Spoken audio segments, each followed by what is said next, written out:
Tere! Selle video teemaks on toestusvahendite komplekti tutvustus ja nüüd siis vaatame lähemalt, mis see komplekt endas sisaldab. Nii, esmalt siis kõige tähtsam asi toestusvahend ise, mida siis on vaja kindlasti kasutada, kui me hakkame selle komplektiga midagi toestama. Siis pikendused, toestusvahendite otsad ja alusplaat. Esmalt siis toestusvahend ise. On siis alumine ots, ülemine ots. Siin need kuldsed mummud on lukustid. Siin on sisend pneumaatika jaoks, mida siis vajadusel saab automaatselt seda pikendada. Siin on olemas ka siis fiksaator, millega siis vajadusel saab selle toestusvahendi vajalikul kõrgusel fikseerida. Info on siin ka toestusvahendi pikkuse kohta ja talutavate jõudude kohta. Ja nüüd edasi vaatame siis pikendusi. Pikendused, nagu siin laua peal näha, on mitut erinevat pikkust. Pikkused on kirjas siin selle peal nii millimeetrites kui ka tollides.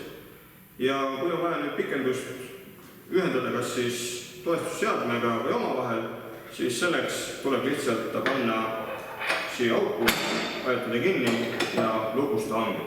Ja lahtivõtmiseks vajutame siin seda nuppu ja küljest ära tulebki. Ja samamoodi käivad kõik pikendused omavahel kokku.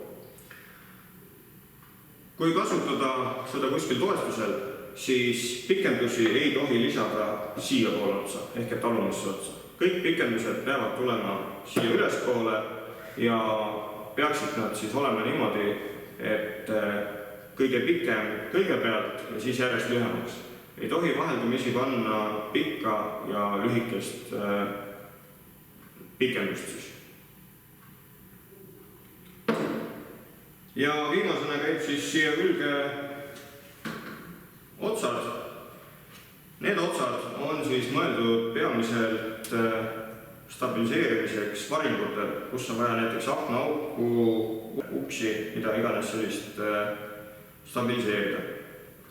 Ja siit need kolm on siis peamiselt kasutusel avariide puhul autode stabiliseerimiseks vastavalt siis olukorrale, missugune ots valida. Ja siin see kõige viimane on siis alusplaat, mida siis kasutada sellises kohas, kus on oht, et see toestusvahend võib ära libiseda. Siin on olemas, näete, sellised rõngad, millest siis käib läbi koormarihm ja sellisel juhul tõmmatakse koormarihmaga see plaat kuhugi kinni, et ta ära ei libiseks.